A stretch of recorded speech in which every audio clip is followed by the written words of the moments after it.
All right, boys, welcome to the show. Thank you. You are welcome. It's great to be on the show. Yeah, great to be here at Kandui HQ. Yeah. I'm curious. I'll give you obviously a proper introduction in post, so we Yeah. can kind of just roll into casual conversation. Okay. Like how are we going to know who's who? I know. Okay, we should do that, right? Yeah. Okay, whose voice is that they're hearing? This is Ryan. Okay. Ryan, what's your last name? My name is Ryan Hurley. This is Ryan speaking. And? Jeff Hurley. This is Jeff speaking. Okay, Jeff. Jeff. You sound the same. No, you don't actually. Okay. Pull your mic a little bit closer. I'll cue people in maybe as Good to identify throughout for the listener. It who's is. Who, you know. It is. Thank you for that. I'm curious, how old are you both? And then what was your dad doing professionally? Because like we have an awareness of your dad. Where did you come into the picture in our awareness of him in his professional career? Was he with Billabong at the time? Go ahead, Yeah. Jeff. Okay, I'll go. Yeah. So I think I'll answer your question by giving the whole sort of timeline. So Excellent. Our dad, Bob, was a surfboard shaper when we were growing up. Hurley surfboards. Made some of the best surfboards around here. Made surfboards for a bunch of touring pros, and kind of thought he was going to be a surfboard shaper for his life, I assume. In 1983, he wanted to carry. There's these guys showing up from Australia wearing these shorts that were kind of longer while everyone else is wearing these short shorts, and they were kind of these punk rock shorts. That was Billabong shorts. Mm-hmm. He had a tiny little surf shop up in Costa Mesa and wanted to carry like a dozen of those shorts in his store. Contacted the guys in Australia and at Billabong.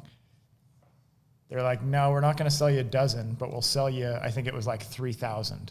And like, what the heck am I going to do with 3,000 I don't have money to buy all those shorts. It's a lot of shorts. Yeah. Totally.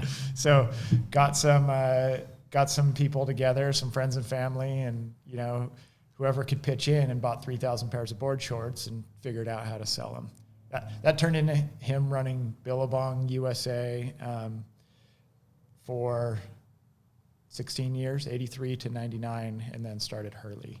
So right when he decided to give back the license of Billabong, which was a thriving business, and start his own new startup, which a lot of people would say was crazy. I would say it was crazy, but in a good way. Yeah, I mean, Billabong was doing really well at the time as a global brand, you know? Yeah. So it had developed quite a bit. And let me dig into that a little bit. Yeah. Why did he do that? Well, I think of what was going on in the world at that time in the late 90s. So for context, the Billabong brand, it was doing well. At the same time, there was a lot of information was being shared amongst the next generation that was growing up in the late 90s. And you had things like Vans Warped Tour was coming on the scene. You had this digital age of Y2K, and no one knew what that meant.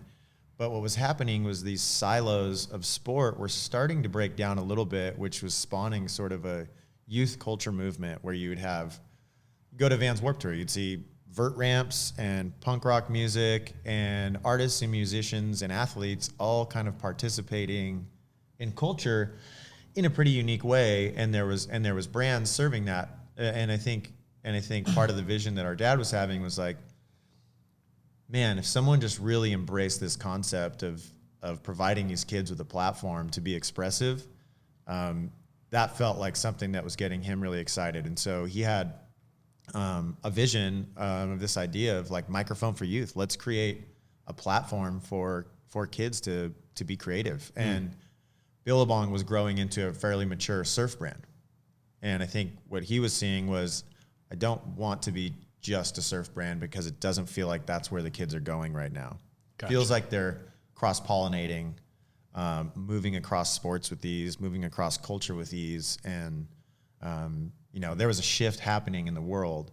And I think that was just, the timing was sort of just right. So in launching Hurley, we were friends with a couple bands and musicians and artists that were just coming on the scene. Blink-182, Black Eyed Peas both played like an opening party for Hurley, and it was just like they were exploding right at the same time the brand was starting, and they're wearing our logo, and it's like just kind of struck lightning right there. That's huge. And that ultimately provided a lot of visibility in launching the brand, and ultimately aligned with the brand premise of this is sort of a new movement that's happening.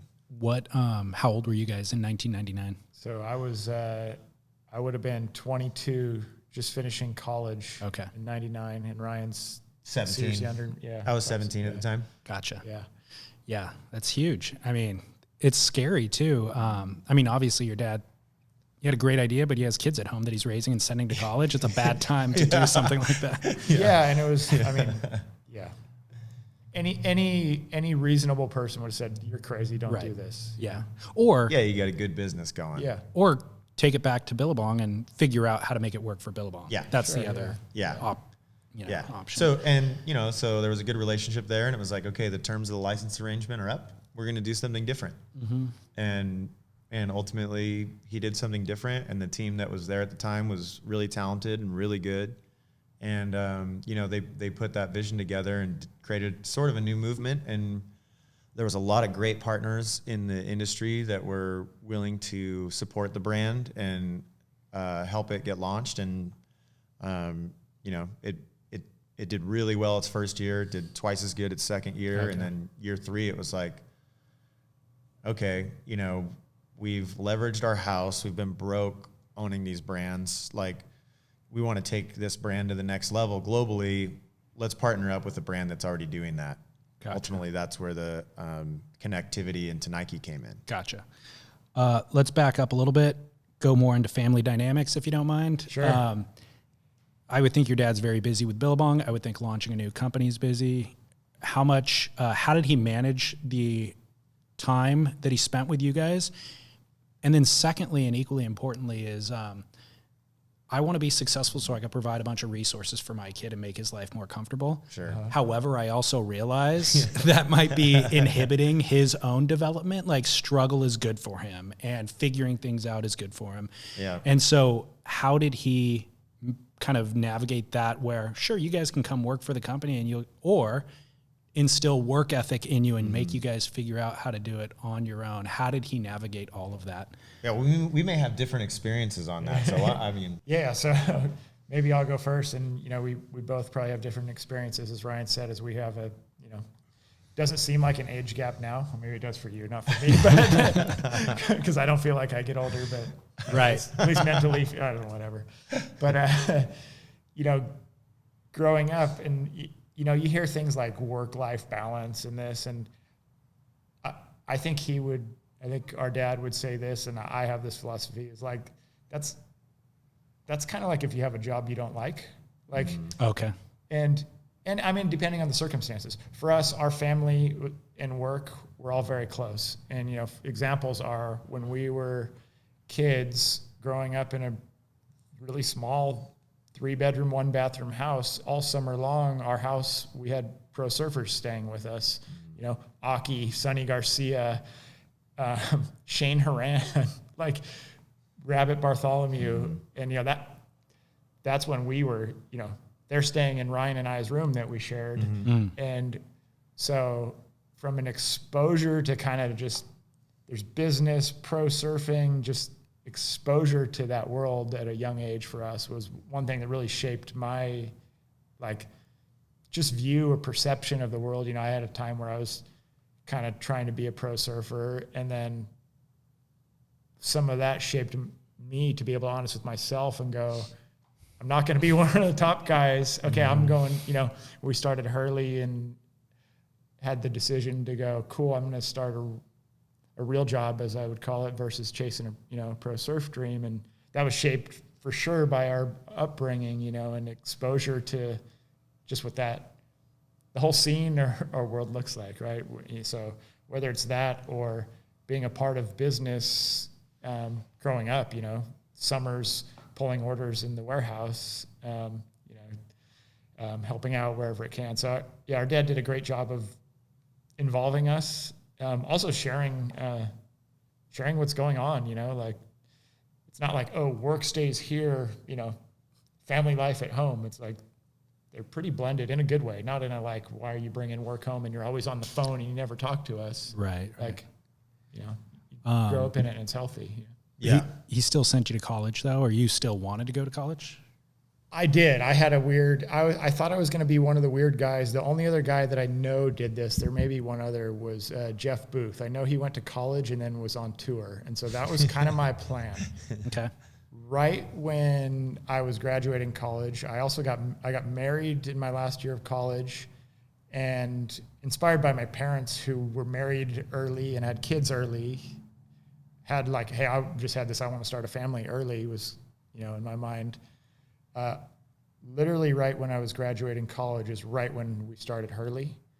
And, I had helped out there, worked there throughout, my teenage years. And then it was like, hey, we kind of need a team manager guy. And I'm like, perfect, I'll do that.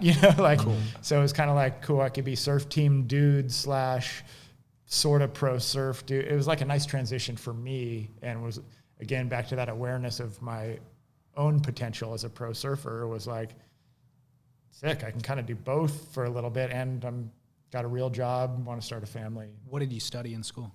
I studied business. Okay, perfect. Yeah. Yeah. I also went to school at Point Loma, so I pretty much, I would say it's surf camp. Yep. So I Gotcha. mostly studied surfing, but I did attend class. But when I graduated, what was your experience, Ryan? Well, Jeff has a much more on the right track approach to adolescent / adulthood than I did. Mine was a little bumpier, but I would say, I pulled out of school early. I didn't really like the whole concept that high school took 4 years. I was like, there's no way this takes 4 years. There's no way I could do this in a few hours. 4 years now goes by so quick. But I remember looking in high school, it felt like the longest stint ever. Right? And now 4 years just goes by in a blink. It's crazy. It's felt like an eternity. Yeah. I mean, it literally, to me, I had a hard time with traditional schooling, and I was the kind of kid, I'd do well on the test, fail, not do the homework. I'd get an A on the paper, and Me too. the homework, I'm just like, there's no way I'm sitting down doing this. This is remedial. Yeah. Just ask me the questions, I'll give you the answer. Right. Yeah, I mean, you sounds like you kind of had the same approach. Pat O'Connell. Pat O'Connell's here. Come on in, buddy. Welcome to the show, Pat. Hey, how you Go doing? live. It was so fun. Yeah. Oh, we laughed. Sorry. No, it's fine. You're good. But yeah, I would say, my path as a teenager, the formal schooling thing was hard for me. I didn't like that we were all learning at the same pace, and I got pretty bored and ended up testing out, fairly early. Worked a few odd jobs. I was always working kind of in the warehouse at, Billabong / Hurley. I was, there was a woman by the name of Leanne Murray who was heading up design at Billabong and then eventually Hurley that would pull me into design reviews even when I was working in the warehouse and just kind of asked me what I thought. I was a teenager. Gotcha. And that exposed me to a bit of the creative process in the apparel production and I was pretty interested in that. And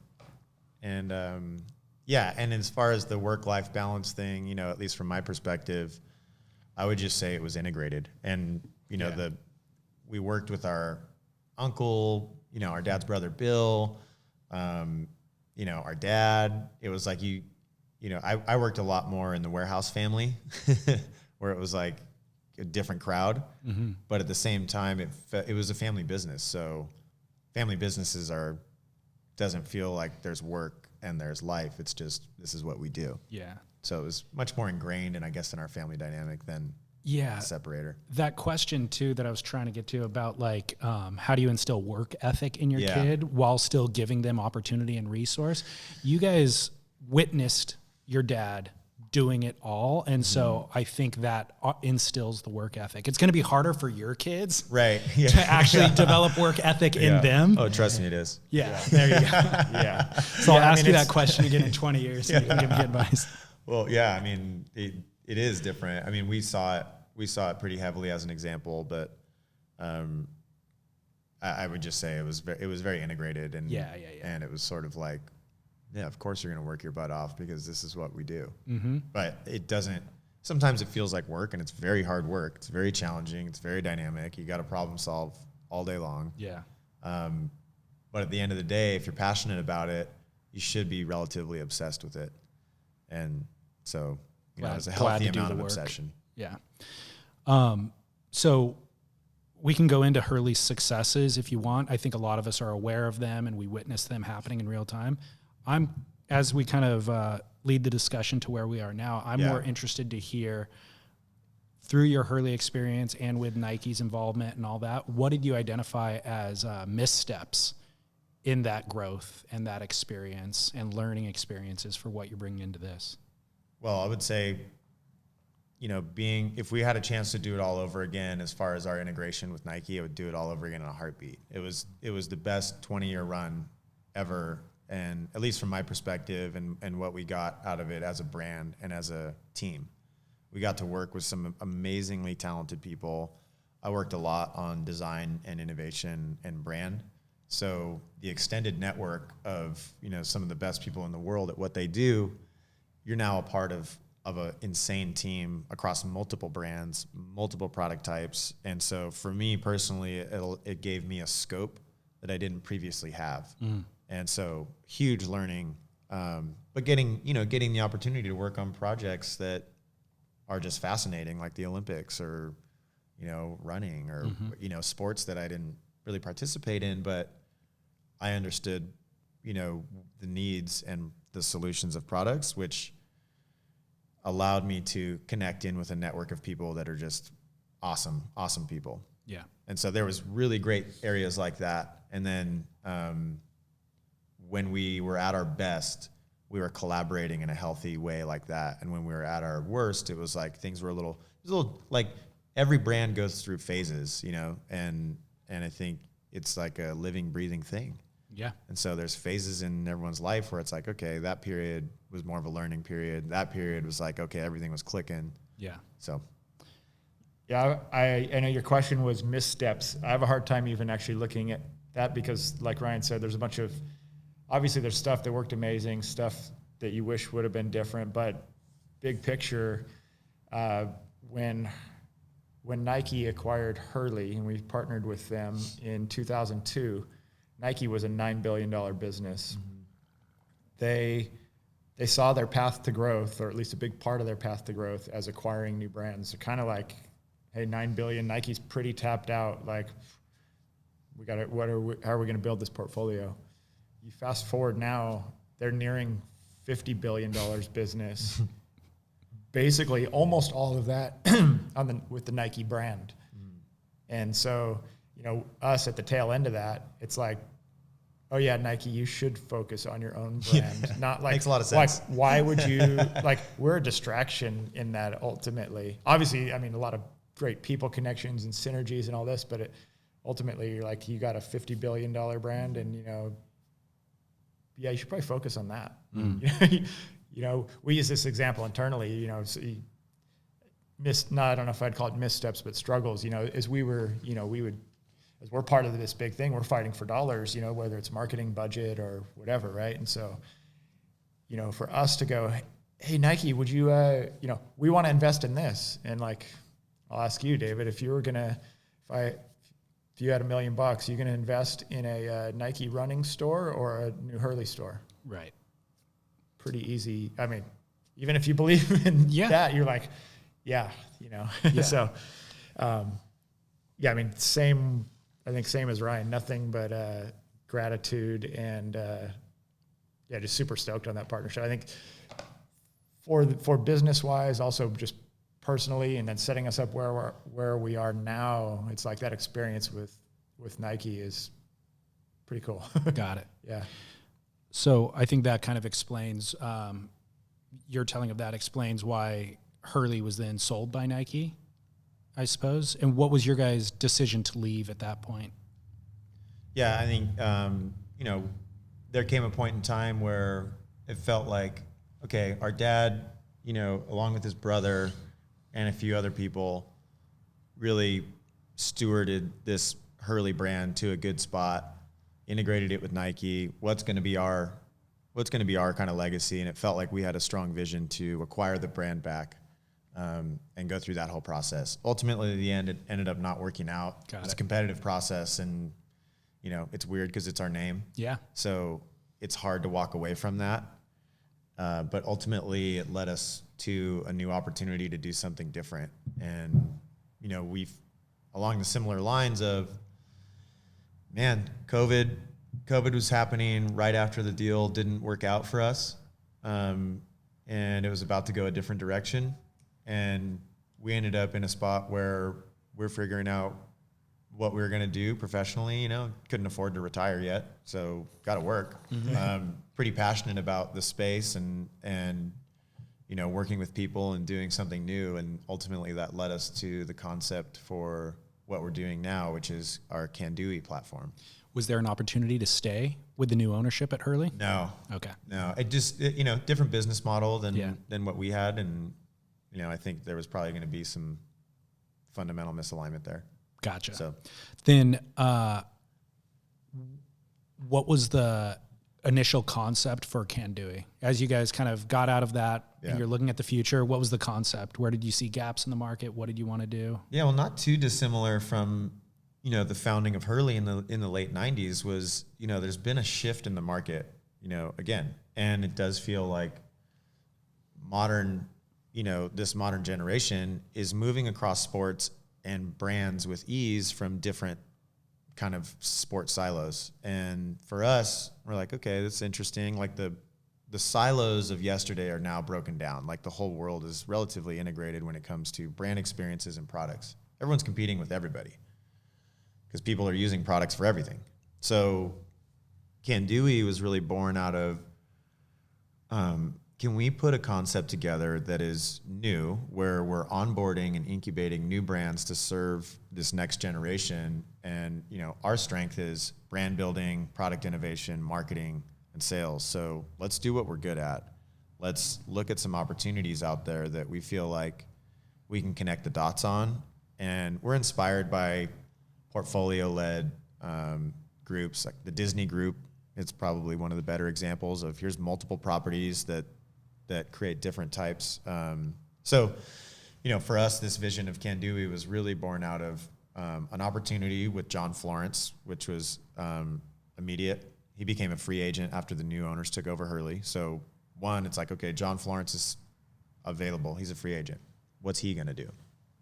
And then two, a mutual friend of ours had the IP for a brand called Simple, which we remembered and knew and loved. And those two things happened at the same time. And it was like, okay, our vision for Can-Do and these two opportunities right now feel like we can put this together and get a team going and really start, putting this concept into a proof of concept. So you didn't have a lot of time off. No, We didn't. It's so funny because not really. Yeah, this all happened. It was like when the Hurley was sold, or at least announced to be sold, and we were out, was like mid-November of 2019. And myself, Ryan, our brother-in-law Chance, and a very small group of us started talking about what we're going to do next. And we kind of had this plan to like, well, gosh, we've been working hard for a while. It's been honestly a draining year. It's holiday time. Let's just wait till the new year and then let's talk about if we want to do something or not. I think like a week later we were back to work. Yeah. So, which also everything was happening remotely at that time too. So it was just like we're literally just on Zoom calls all day long between financing and setting up deal concepts and structuring things and all that kind of stuff. So we went from lining up financing for a previous acquisition of Hurley to that not working out. Now it's like a new venture, setting up new properties, the whole deal. A lot of computer time. Yeah. So we'll talk about both brands. Let's start with Florence. What was John's? You said John's a free agent. Yeah. So was he already conceiving of a brand? Was it your guys' concept that you pitched, or what? How did that work? Well, John being a free agent, we had worked with him for, a pretty good chunk of time. Pat O'Connell, signed the deal with John to Hurley for a pretty extended period. And when that basically dissolved and, they both separated went their different ways, John's now sitting there and of course every brand wants to give John an offer. I mean, he's John, he's the man. So So through that process, we were just kind of helping him out because we'd worked together for 7 years or something Something maybe? like that, yeah. Yeah, we'd worked with John for a while, so there was a mutual trust, and we felt like we had context into the industry because we pay attention to what's going on in the market and with brands, et cetera. So we approached John and we're kind of helping him navigate the deal process, just kind of just as a friend, you know, people that are looking out for him. Ultimately, we kind of were like, it doesn't feel like John Florence signing with a brand that's out there right now is the best move. That's just what it felt like. It was a gut check for us, and we talked about it. You know, Jeff and I talked about it quite a bit, and we just kind of lobbed the concept out there. And there's a couple of phone calls. Jeff was, you know, talking with John's camp quite a bit, and man, just let them know if they ever want to talk about doing anything. You know, if John really wants to like do something different, now might be a good time. And we could run a brand for him that he founded that is his vision and execute on it. And so eventually, yeah, we met up, we put the concept in front of him, and he was super involved, super energized, and was like, yeah. We were talking about it on air a lot in that transition before it was announced, the Florence Marine X. And it was like, what would be the perfect brand for John? And we're throwing out names, and it's like, none of them really fit perfectly because in surfing, these personalities grow to a level that they're as big as the brand, essentially, or bigger than. You know, when Kelly left Quicksilver, there was a realization of what can Quicksilver really provide for Kelly at this point that he can't either provide for himself, or his alignment with them might actually inhibit him from exploring what he could explore otherwise. And so that's really how I felt with John. Yeah. It's like, yeah, you were on it. Yeah, exactly. Yeah. Look at what Nike did with Jordan. Yeah. That's what Quicksilver didn't do with Kelly. right, exactly. It's like, you know. That's So how it we made felt it about made yeah. perfect sense. Yeah. And it's funny. I mean, it's hard to put your finger on, like on paper, you can't define why someone qualifies for that. We would call John as a generational athlete that we say is on par with the names you just talking about and can kind of transcend. And it's nothing statistical or anything. It's not because you have 2 world championships or because you're an Olympic athlete. It's because there's something more that you stand for that people resonate with, right? Yeah. And, you know, we put this out there for John, like, hey, we're not going to be mad at you if you choose to sign with a surf company and take a nice guaranteed contract, because that's a pretty easy decision and pretty expected, but like, cool. Who doesn't want easy? You know, easy is probably the wrong word. Who doesn't want a bunch of money and be able to retire in, you know, 5, 10 years, whatever it is? And we kind of just floated this question out there to John, is like, hey, John, here's your decision. How much impact do you want to make? Like, again, no one's mad either way you go, but is your decision based on impact? Or, you know, his answer was, that's what I want to do. I want to actually make an impact. And obviously he wants to make a lot of money, and we believe this business is also a way better path to him making a lot of money down the line. But he had a short-term sort of risk analysis to make, is like, okay, what do I want to do? And, you know, he truly wants to make an impact. And we're like, cool. That means you're standing for something, not like, what gives me the biggest paycheck today? You're like, no, I want to do something meaningful that obviously we believe there's a business model around. And So how do you make an impact with the brand? Yeah. So- and not a lot of athletes out there willing to make that decision. You know, I mean, that's ultimately it was John's decision that he had to make. And we feel like he made the right decision.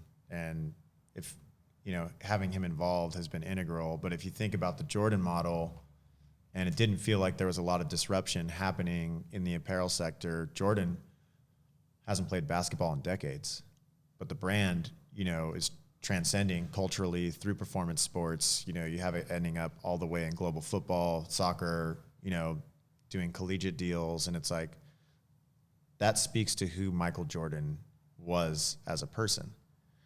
Also, his ability to transcend these crazy sports experiences that, you know, are radically inspirational. John is of that same caliber. So it's like, that's the work to do. And that's the impact to have. So the impact of inspiring people to get out there and, you know, explore their world is something that John is very passionate about from day one. It's like, I want to encourage people to get outside. He is outside doing activities and sports all day long. He's on the water all the time. He's training on his bike. He's like, I mean, the guy just goes. Ultimately, he is like, I want people to have the same access I had. He's passionate about the youth and the next generation and empowering them. He's passionate about the planet. So he wants to make the right choices there and do what he can with the brand and his own personal footprint. But also just the ability to have a legacy that inspires people comes back to the level of character that John is as a person. Kind of what makes him a people's champ. I mean, not totally. like, you know, when he won his first world title, came back to the North Shore and there was a parade and you have Hell's Angels, you have soccer moms, you have the entire community, all of Sunset Beach Elementary there, all these kids. This is our guy. Mm-hmm. And so it's like, you see these athletes coming from Hawaii that can really transcend to a global sports stage. And there's a humble nature about him that makes you want John to win. Yeah. You know, and that's ultimately what led to, this is a human that you could build a brand and an experience around that can inspire people and actually have an impact and a positive one. There's not a lot of people like that. Well, I was asking you guys how you were raised and clearly you have work ethic and all this other drive, passion. And it's the same thing with John. It's he was raised by a community, you know, and that's his mom, certainly, not to undermine her role at all. It's significant, but of course, she couldn't do it on her own, especially with 3 kids. And so to have that community rally around, and it's such a unique community. We all kind of have ties to it, and so we all love it. But that is, I think, you can attribute a lot of his values and success to that, and I think that stays with you. Yeah, absolutely. I think you're totally right there. And yeah, you're spot on with that. The brand's a year old now. Mm-hmm. Have you hit your marks? Have you hit your targets and goals? Has it done things differently than you expected it to do? Is it successful so far? I'd say we were a lot more informed than we were a year ago. You know? Yeah. Try doing business in the last couple of years. Yeah. So, I mean, it's been a challenge. Yeah. I mean, I'll probably butcher the dates a little bit, but we, you know, originally set out to launch at a certain point. You know, that gets delayed 6 months because of just the supply chain. You know, supply chain is probably the word that everyone, not just in our industry, everyone's heard now, and everyone knows there's boats stacked up offshore and all that stuff. And it's like the timing of actually delivering product at the right time as intended has been a major, major challenge the last 2 years. Not just for us as a startup, for every company in every industry in the world right now, right? And so that's definitely been tough. Literally in the last month is the first time, you know, you mentioned we launched a year ago. Literally in the last month is the first time we've put product in the marketplace at even close to the right intended time. Okay. So we are just getting going, and we have, you know, some great things we're proud of. I believe you're one of our members, our membership program. That's been like, it was a tough decision for us at the beginning. Like, oh, is that like limiting to people? Or we, you know, and we're like, no, this membership, like what we want to do with this, and building a community and everything we've wanted to do with that has been huge success for us. And, you know, we're really stoked the place we are at. Good.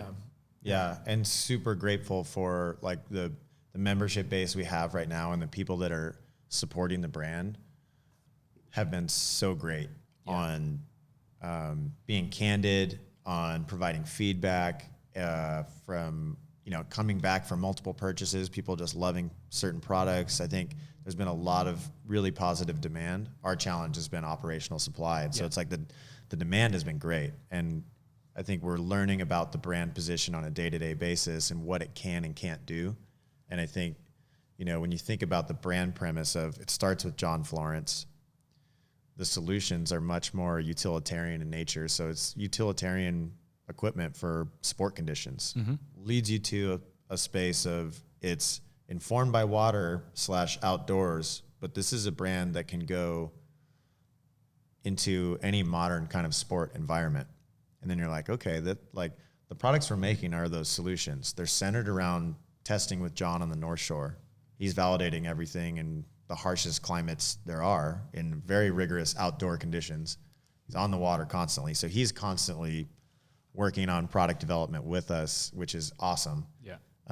So that's informing everything we make / everything we don't make. And I think we're learning about what's this brand not going to do. Yeah. And ultimately getting sharper on what that is. And I think our base so far that has supported the brand has been so awesome because it's really informing a lot of where we're going to go in the future. Yeah. And so this year has been a lot of learning about what this thing could be. Mm-hmm. And I think we're more excited today than we were even in the beginning. Yeah. We've been having even some feedback in meetings the last couple of weeks from, external retail partners or whatever. And it's like, hey, you guys sat here, a year and a half, 2 years ago and told us what you're going to do different. This isn't just another surf brand. It's, and now we have your products and it's what you said it was going to be. And you're like, wow, yeah, we're actually sticking true to what we said and having that discipline that Ryan's talking about is like, we're making a real functional product, not just going, hey, John's the best surfer in the world. Let's if we slap his name on it, maybe we can make some money. Right. Yeah. That's not the impact that John wants, nor do we want. Yeah. Tell me about Simple. What is the story of Simple? Yeah. So Simple was a brand founded in the 90s. Do you remember it back then? I do. Do you remember totally. it? You just dated Absolutely. yourself. Yeah, I'm fine with that. I'm 40. Yeah, okay, yeah. Simple is one of those brands that, I remembered it. Totally. And it was kind of one of those brands where it's like, where did it go? You never really a lot of brands, before they die get really tarnished. True. Through distribution or licensing deals or whatever. Simple was one of those brands that seemed like it was doing really well and then just kind of like, where'd it go? Right. So Simple was a brand founded in the 90s by a guy named Eric Meyer, super talented, really smart guy. And it was sort of a creative, sort of no nonsense type approach to no BS type of approach to footwear, which was more of a movement. It was super cool. And Northern California, so a little bit of an agrarian / industrial vibe to it. With things like clogs, it's just kind of a random shoe, right? But things like that, they're like, oh, it's a work boot bottom with a leather upper. And Eric, came up with that concept because he wanted to change in and out of his wetsuit without it getting dirty. So just really pragmatic, product solutions. Anyways, it basically hadn't been activated for a while, and Deckers had acquired it. And basically the trademark was reactivated by a guy named Dennis Ryan, who manufactured footwear. So he was running a small NorthAmerica.com business and then approached us and said, hey, heard you guys might be available. And we were like, yeah, we love Simple. It's such a great name. It's such a brand that was man, that brand's so cool. What could you do with it nowadays if you brought it back? So we did a deal to acquire the trademark for Simple because we love the brand. We love what it could be. And this idea of sort of simple and ordinary, but extraordinary is sort of leading the brand kind of premise on that. This is a brand that's actually positioned in contemporary streetwear that can kind of play around the edges of modern utilitarian if we do it right.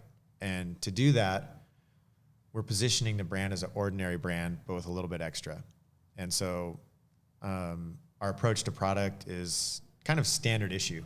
And it's that the name Simple and standard issue and ordinary actually ends up being cool because in contemporary street where the brand is kind of positioned right now, everything's about cool and people just trying to out-cool each other. And if you're actually we're just ordinary, it's actually more cool. It's funny. It's the exact same. When the brand was launched, it was kind of doing the exact same thing where the style of shoes at that time were big. Yes. Pump them up, big, bulky, flashy. And so Simple was in stark contrast to that. It was. And I feel like that's currently happening too. Yeah. When I see whatever Kanye West product it is or whatever, I'm just God, it's so what the bulky and ugly. And then Simple, it's just streamlined, no simple. nonsense. It's, ultimately it goes back to that name and why we what if you can have a brand that is called Simple, that is essentially a mission statement and its own brand name, and you don't have to make up some funny name that's missing vowels and stuff like you have to do for every brand these days. Totally. Yeah, duh. Yeah. It's simple. You know, No brainer. So how much is, I forget the guy's name. Eric was the original Eric, guy, yeah. and the other guy that bought the license. Dennis Ryan, Dennis. yeah. Are they still involved at all? Eric, we talk to Eric every once in a while, and he's been so good on just like where his head was at and certain. So all we're trying to do is mine his original concept and make it for today / tomorrow. And so we've just sort of been taking the last year, distilling that concept down, maybe refreshing some of the products, finding out what's working, what's not. We've been advising with Eric a little bit. He's been kind of a good sounding board for us on the initial establishing of the brand and reintroducing it. Dennis Ryan is still on as our footwear partner. So Gotcha. So they do, he has a design development company that sources a lot of products and develops a lot of products for multiple footwear brands. And then he's still involved in the Simple thing. Gotcha. Because, I mean, developing a footwear engine from scratch is very challenging. I would think so. Yeah, trying to get capacity and samples and all that kind of stuff booked is like, I mean, you're competing with huge footwear companies that, you know, we're like, oh, we just want like a handful of units. We're just starting. It's like, yeah, good luck. Right. Who's responsible for the current ad campaigns? Because they fall right in line with where they left off in the 90s. They look like the same designers, the same concepts, the same marketing team. Yeah, I mean, all we're trying to do is basically keep the integrity of Simple because the brand premise is so refreshing in today's world. Yeah. And it's like, just bring it back. We have a couple people touching that stuff. We have a great team here. We have all kinds of like touch points, but I mean, specifically on brand comms for Florence and Simple. We have Sean working on that, who you know. Listeners don't though. And let's actually unpack this a little bit. Do you want to go deep? A little bit. Okay. How many employees are there at Can Dewey? Okay. And did they come with you from Hurley? How did you make those decisions? Did you leave anybody behind that you wish that you could have brought with you because you're just limited in space? Scratch that How'd then. you- Let's how'd you talk bu- about the team a little bit. Yeah. How'd you build the team? Yeah. So the team started with myself, Ryan, and our brother-in-law Chance, and our dad those were our founders. Is your dad active? Our dad is as active as he wants to be, or we want him to be. And so depending if he's spending 2 weeks in G-Land, then he's not active for those Gotcha. 2 weeks. But he's active But mobily. He's active, yeah. Gotcha. He doesn't, yeah. Everywhere he goes, he's Bob Hurley. Yeah, So yeah. he's representing, you know, our family, and he's not responsible for the day-to-day grind. Yeah. Put it that way. Gotcha. So there's 4. Yeah. So as we started working on this concept and, you know, deals that Ryan was talking about earlier were falling into place with Florence and Simple and forming this Can Dewey, we had some fortunate timing from the company we used to work at where all of a sudden a lot of people didn't work there anymore.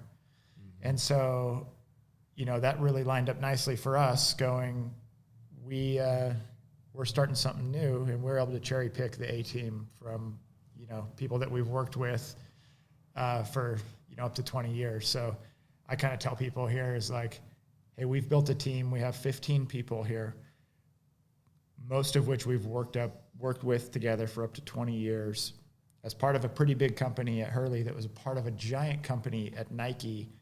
Now we're all together working on a startup or a couple of startup brands, and kind of like the dream scenario if you were going to go, yep, take that person, we'll take that person. And, you know, we have 15 people that are partners and investors, sorry, not financial investors necessarily, invested in the success of these businesses. So like just the emotional, like it's such a change of being a part of a big thing and that, you know, big security of, you know, we got Nike Bank behind us, you know, and like you can do, you know, you do bad stuff. Yeah, you're going to get a slap on the hand, but are you going to, I don't know, are you out of business if you made that bad decision? No, not quite. And so to get all that experience, energy to start up on something brand new where there's a lot more on the line and crazy opportunity Yeah. is like really good energy. So. Yeah. You said you cherry picked the A list, but we also know there's a number of teams that left who have started brands of their own. Right. Yeah. Was there anybody who you would have loved to have bring with you, but just simply you couldn't, or maybe you can bring in the future? Yes, to not hurt any feelings. I wouldn't say there were no more A players that don't work here. So I would believe everyone we brought in is A on the A list. Yeah.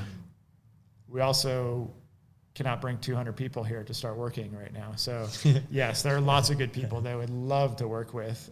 And a great group of people started, what you're referring to is a brand called IPD, which was started by that same event of Hurley being sold and, people seeking out new opportunities. And, we actually had them here 2 days ago, and while we're not officially affiliated anyway, we kind of view them as our cousin brand. Oh, really? And actually, they're literally cousins. I mean, uncles and cousins working there. So Yeah. Yeah.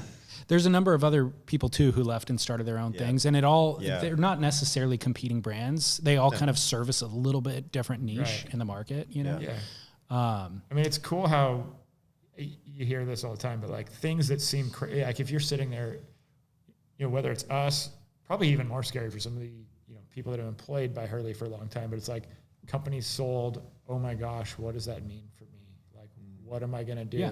But then you see all the things that come out of that, and you're like, whoa, this has been amazing for a lot of people. Like, Absolutely. what seems like bad things lead to Of fresh course. starts and new opportunities. And it's like, Well, the reason why I ask that is, what is the selection process for Can Dewey in terms of the brands that you decide to bring in under the LLC and work with? Yeah. So I would say right now, we kind of talked about the Can Dewey vision a little bit earlier. And I think that's part of the criteria is a complementary network of brands to serve the next generation. So I think that can mean a lot of things on a brand criteria, but I think focusing on what our strengths and core competencies are, if there's a brand or an opportunity out there that we think we can develop and provide long-term value in, we'll eventually take those on. Right now, our primary first two investments so far have been Simple and Florence. And we got our hands full with those, but we're also open to new opportunities. All we're doing is creating a proof of concept on, we've got a platform, we've got a great team, and if we can provide long-term value and grow these things into, healthy adult brands, that's what we like to do. Are there any other brands that you are looking at currently? I know you're busy right now. Is there anything in the pipeline? You don't have to name the brands necessarily. Are there categories you would like to get into? Like, what is the ideal vision for Can Dewey? What do you see it doing? Yeah, we see there being more brands in our portfolio in the future. We are not as hard in terms of, brand X next year, we're not playing it like that. Both these brands were sort of different, but kind of the same philosophy. If you look at Simple, it's kind of like, under leveraged asset, kind of like, Gotcha. hey, that thing could be amazing. It used to be really cool. Like, what could that be? And you're like, that just seems like a no-brainer opportunity. Yeah. And then obviously this a startup with John, similar in that you just see a giant opportunity starting from nothing. And we're not trying to acquire large things and extract value. We're trying to take under-leveraged assets that have a lot of potential or opportunities or concepts that feel like they could develop into something special and create some disruptive change and mine those. There's a lot of models out there where people go and they go acquire huge assets that people have created value in and they squeeze the lemon. We're not doing that. We're doing the opposite. And, Jeff talks about that all the time. Like, we're actually trying to just build and create value. Yeah. It's smart. I think there's a ton of opportunities for you. There's a lot of those brands that are in that position. Yeah. And so you're smart to, like you said, develop the proof of concept first, not overextend yourself. Yeah. And then you can, again, cherry pick which ones you actually want to. To answer your question directly too, no, there's no big new surprise coming in the next month of us launching a new brand. as Ryan said, we have our hands full with these two and intent to build them what they can be. And we will look at opportunities as they present themselves. We've looked at a few and, slightly entertained and went, nope, distraction, not right opportunity. I forgot to ask when we were talking about Simple, but what is the sales strategy for Simple? Are you direct? Are you going through retail? Well, right now it's mostly direct. Okay. But we are in a couple boutique specialty accounts, like Brother in Los Angeles, Garb Store in the UK. So there's some boutique specialty premium retailers that we're partnered with. We're running collaborations through them and stuff like that. Most of it is .com right now. Gotcha. Okay. And what about for Florence Marine X? We're kind of 50-50. So we talked about our membership program and that driving our .com business. That will continue to thrive, continue to grow, and then there's obvious retail opportunity, whether it's surf specialty, outdoor, other avenues. So you are in retail as well. So with both brands, we like to say .com led, which is really just when we say .com led, we're really just saying we have a brand proposition that we can bring directly to a consumer because we know that's the right thing to give them. Mm-hmm. By the way, we believe that can work in other markets as well, and so we kind of drive off that and leverage that in other markets. So we see both brands as going across all types of distribution in the future. Got it. Yeah. And you are opening a flagship store. We are. Yeah. Give me the details on that. We have a store in our offices here. Did we even mention that we are here? No, we didn't. We're here. Where is here? We're here. We're here. So we're in our offices right now. This is the Florence Design Studio that we are recording this conversation in. But the store that is going up on PCH in Newport Beach, 6100 West Coast Highway, shameless plug, is going to be a 600 square foot.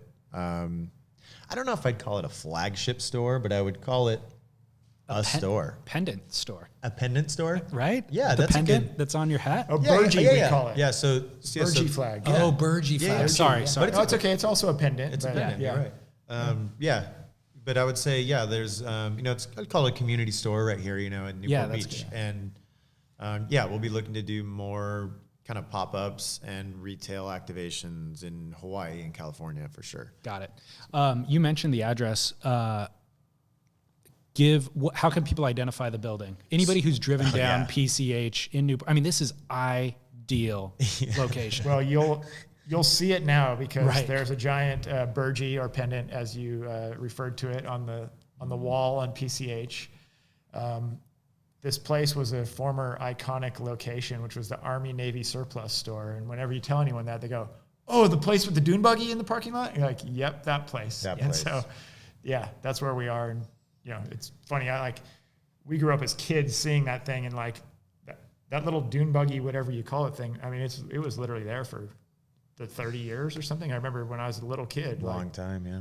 Oh, that thing's you're just tripping on that thing. And so a bit nostalgic to now be working here and opening our store in that same spot. It's an incredible space. How did you end up in it? What happened to the Army surplus store? It was here for decades. Well, there was two things happening in this space. Where we're actually sitting right now was formerly a catering kitchen that created food for cruise ships in Newport Harbor. COVID happened, that shut down because there was no party cruises going on. So the kitchen, unfortunately, went out of business. The next door business, the Army Navy surplus, was struggling as well because of just people coming into stores during that time when everything was getting shut down. So kind of a sad story on a landmark location, but also sort of like, hey, here's a new day. We're looking for an office. This seemed central for us.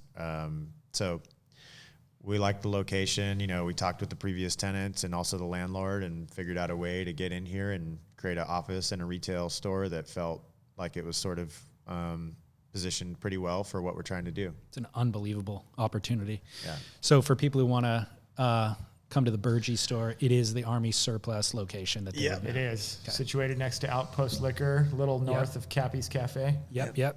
Army Navy surplus. You'll see a big North Shore tested on the wall, which is where we're testing our Florence products with John. So the store is small, but please come by and say hi. Absolutely. And it opens next week. Should be open next week. Softly.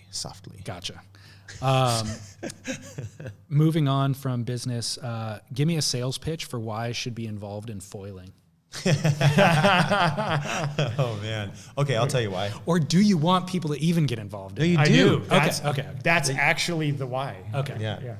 The whole ocean is a playground. So surf spots, surf spots get overcrowded, and you're bummed when people paddle out because there's only so many good waves in a good surf spot.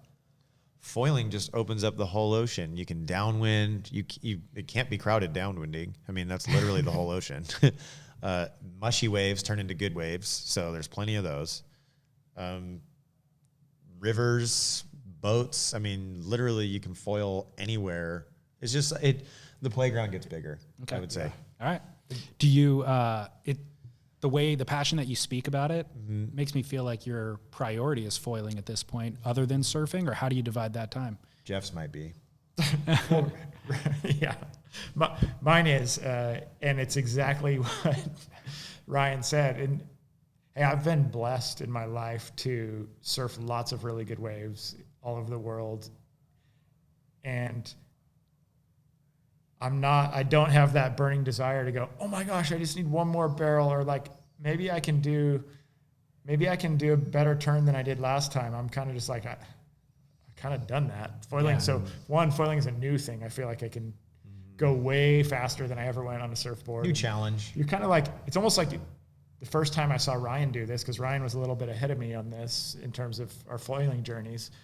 When you catch a wave and you kick out and then you can pump to the next wave, you're like, what the heck was that? You just cheated. Like, it's like unlocking a cheat code or something, and you can, but mostly, honestly, the biggest thing is what Ryan said is you go surf now, and say you got your own little peak and you're getting some waves, and it's you or you and a buddy or whatever, and someone paddles out and you're like, who the heck is this guy? Like, yeah, what's up? You probably don't even say hi to him. He's sitting 5 feet away from you. You're like, tunnel vision, like bummed, like, and foiling is literally the exact opposite. Is you're out there, and if you see another foiler walking down the beach, you can see them coming with their foil, and you're like, yes, another one's coming. Right. And then, if there's like 10 of you out there and a set comes, you're like, let's go. It's like, everyone's a party wave, because then you split off and you take your own line and you got all this. It's like, so have you foiled at all? No. Never? No. Okay, so have you snowboarded? Yeah. Fresh powder? Yeah. So here's what I would equate it to. You doing a fresh powder run by yourself at the same time, or let's say you drop in on a fresh powder run, you can either experience it by yourself, or you and a row of friends can all drop in at the same time, and you're kind of looking at each other. All the powder's still fresh. Yeah. So you're not crossing over tracks or anything. It's kind of like that with foiling, because it's like, it's even more fun when I'm watching somebody foil on the same wave that I'm foiling on, and they're not ruining it because the wave's mushy and barely breaking anyway. Yeah. So it's kind of like, I get kind of like snowboarding in that way, and a similar feeling when you carve. It feels like a powder snowboard carve. So much torque. I'm sold. I'm always late to this kind of stuff, or like late to accepting it. It kind of looks stupid. So it's kind of thing like, it's way more. Yeah, it's kind of like rollerblading. Way more fun. Yeah, way more fun for the user than the viewer. Okay. Like the feeling you get when you're doing it is totally different than what it looks like. Enough people have spoken about it the same way that you have that I'm already sold on it. But it's funny, the way that you're talking about it is like people, I talked to these old timers who got into surfing in the 50s and the 60s, and they were like, they'd see another guy show up with a board on his car and they waved to him like, hey, come, let's go over here, let's do it. Because it was so novel and uncrowded that there was plenty of waves to go around. Yeah. Now it's the exact opposite, but foiling is. Yeah, it just opens everything up. Okay, good. Yeah, and it's good for surfing too, because now you got people that are like, I'd rather go foil than surf. And so surf spots, that typically would be crowded are like, people are foiling mushy waves down the beach. Hopefully, as long as they don't come over here. Yeah, exactly. Yeah. So we do run into that. Yeah, too. I mean, there's no reason to foil waves that Right. people are surfing. Really, I mean, you don't want the same waves anyway. Totally. Final question for everybody interviewed is just what boards are you riding right now? Surfboards. Whose boards are you riding? What was the last board you rode? It's a good question. Neither of us has been spending a lot of time on real surfboards. And I say real because, I've probably ridden a softboard more times when I'm going surfing, No way. whether it's in Hawaii or here because there's, I don't know, dumpy closeout barrels or whatever and, jump in the water. When I do ride a shortboard, I'll ride a regular board. I'll ride a Paisel mostly. Oh, okay. Yeah. Yeah, if I'm riding a regular board, it's a Paisel. If I'm surfing, it's a Wavestorm. Wow. Usually 9 times out of 10. Wow. Or a, Just because you're that soft just top. over the crappy surf. We just talked about the foiling, but it's foiling completely. Fascinating. It changes your point of view, at least for me, completely changes my point of view on like what you're trying to do. Because like all of a sudden, some guy surfing all of a sudden starts to look really silly. Like I see little like wiggles and gyrations and you're like, dude, I just stand there and I go 10 times as fast as you, So I've had Dave Parmenter on the show a lot, and he came to that exact conclusion decades ago, not through foiling, but through open ocean paddling, kayaking, canoeing, all this other stuff. And he's referred to it one time. He's like, I don't have any interest in playing in the shore break anymore. Yeah. And traditionally I thought shore break was like wedge or something. No, he's talking about any of the waves out here that are even breaking are shore break. He's a mile off catching these things, going miles down the way, like that. The ocean just opened up. Yeah. You're riding the ocean in different ways. And he's like, and his awareness, the aperture just opened to where he's looking at things that are 400 yards off, getting to it and picking that up. So when you go into the shore break now, it's like a set wave that's coming 20 yards out is like, no, that's nothing, He's reading a lot more. But how is it that you haven't convinced Pat? Because he just went surfing. He seems like he surfs more than anybody. He's always in the water. We got Pat on a foil a couple years ago. He's not into Got some blackmail videos. Okay. Yeah. All right. Well, Yeah. it's definitely, it's a steep learning curve. That's the thing. Your first 10 times are the worst thing in the world. Yeah. Learn behind a boat or a jet ski if you can. Okay. Because then you get it.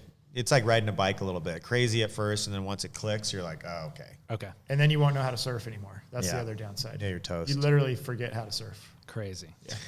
This has all been great information. And I'll take you anytime. We got like a good Starter beginner pack. setup. Yeah. Okay. Much better than Ryan and I learned on. Okay. Perfect. Yeah. All right. Well, thank you guys. Yeah. Thank you. Yeah, Thank you're you, welcome. David. You're welcome.